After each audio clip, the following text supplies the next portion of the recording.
कोकिला जी अपनी बहू के ऊपर गुस्सा दिखाते हुए बोली, बहू, क्या तुमसे एक काम भी सही से नहीं होता? जानती भी ना होगी कितना महंगा यह डिनर सेट था। अपने बाप के घर तुमने कभी ऐसा डिनर सेट देखा भी है? यहाँ भी कुछ फ्री में नहीं आया है। और वैसे भी तुम्हारे बाप ने तुम्हें दहेज में कुछ दिया ही क्या है?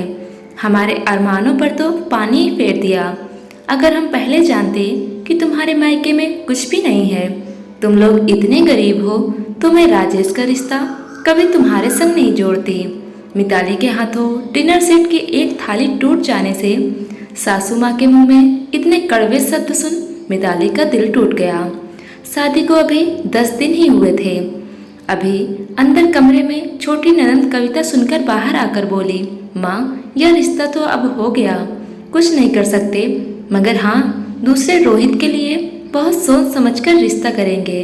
भगवान करे दूसरी भाभी दिखने में भी बहुत सुंदर हों और दहेज भी तगड़ा लाएं, ताकि हमारा सिर गर्व से ऊंचा रहे। देवर रोहित कहाँ पीछे रहने वाला था। बोला, माँ, चिंता मत करो, मैं बड़े भैया की तरह इतना सीधा नहीं हूँ कि गरीब घर की लड़की लाऊं। मैं तो ऐसी जगह शादी करूँगा जो लोग माला माल भी हों और लड़की देखने में भी कई गुना सुंदर हो। मिताली ने अपने पति की तरफ देखा तो उसका पति भी चुप था। मिताली के आंसू लड़खड़ाकर गालों पर आ गए, मगर कोई चुप कराने तक न आया। वैसे भी ऐसे लोगों से अपेक्षा ही क्या करना जो इतने कड़वे शब्द बोलते हों। आज मिताली का पूरा दिन गुमसुम बीता। रात को जब मिताली के पति अपने कमरे में आया तो मिताली को उदास देखकर बोला, तुम चिंता मत करो, घर वालों की बातों का बुरा मत मानना, वह लोग बहुत लालची हैं, मगर मैं ऐसा नहीं हूँ। मैंने तुम्हारे साथ जिंदगी भर का गठबंधन जोड़ा है। मैं तुम्हें कभी अकेले नहीं छोड़ूंगा। तुम मुझ पर विश्वास करती हो ना? मिताली ने धीरे से सिर हिला दिया। अब तानेबाजी के काम रोज ही शुरू हो गए थे। कभी देवर रोहित तो कभी ननंद कविता तो कभी सास कोकिला जी कुछ न कुछ कह देते, जिससे मिताली के दिन उदासी भरे बीतने लगे। बस एक बात की खुशी थी कि जिससे शादी हुई थी वह इंसान बहुत अच्छा था। मिताली का पति शांत स्वभाव का था। वह घर में झगड़ा नहीं करना चाहता था, इसलिए खुद भी शांत रहता था। मिताली को भी शांत रहने के लिए कहता था। दिन महीने साल बीत गए, मगर आज तो घर वालों ने हद ही कर दी। घर के जेवर गायब होने पर मिताली से पूछताछ शुरू कर दी। जब मिताली के पति भी भड़क उठे और बोले, आज तक मैं कुछ नहीं बोला क्योंकि मैं घर की शांति भंग नहीं करना चाहता था, मगर बस अब बहुत हो गया। अब इतना बड़ा आरोप कैसे लगा सकते हैं? मिताली शांत रहती है। शायद यही वजह है कि आप लोगों की हिम्मत इतनी बढ़ गई है। अब हम यहाँ एक पल भी नहीं रुकेंगे। यह बोलकर उसका पति अपना और मिताली का सामान पैक करना शुरू कर दिया। दोनों घर छोड़कर चले गए और एक किराए के घर में रहने लगे। थोड़े दिनों में छोटे भाई रोहित की शादी का कार्ड मिला, पर फोन नहीं आया। मिताली ने शादी में चलने के लिए कहा, नहीं तो अच्छा नहीं लगेगा। बड़े भाई हैं राजेश बोला, क्या मैं इतना पराया हो गया हूँ कि वह लोग एक फोन तक नहीं कर सकते? मैं सिर्फ एक कार्ड को देखकर ही चला जाऊँ? मैं घर का बड़ा बेटा हूँ, सिर्फ कार्ड भेजने से क्या मैं चला जाऊँगा?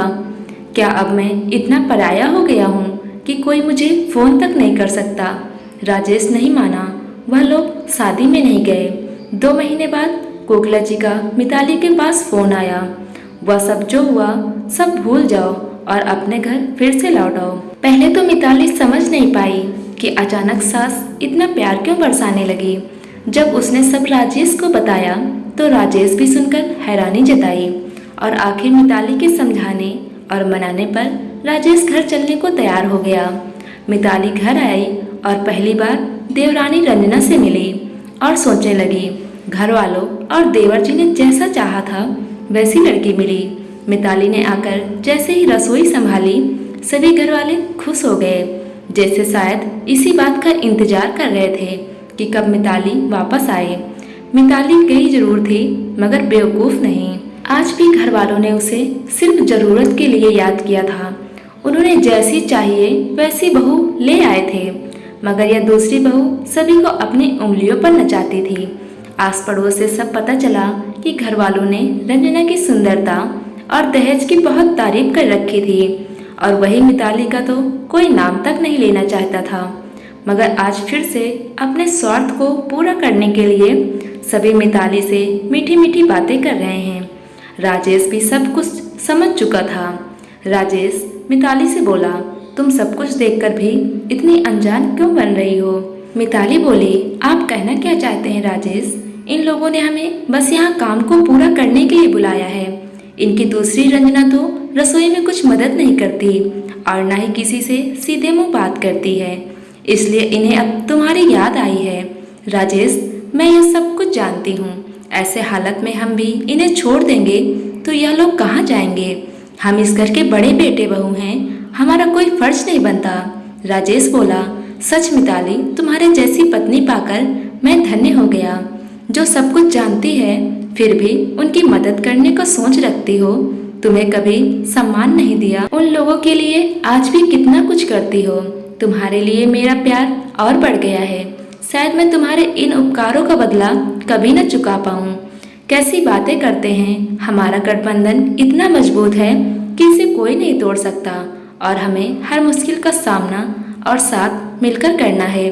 अचानक रोहित और रंजना के कमरे से जोर जोर चिल्लाने की आवाज़ आने लगती है। सभी कमरे की ओर दौड़े तो देखा रंजना अपना सामान लिए बाहर निकल रही है। क्या हो गया? ऐसे सामान लिए कहाँ जा रही हो?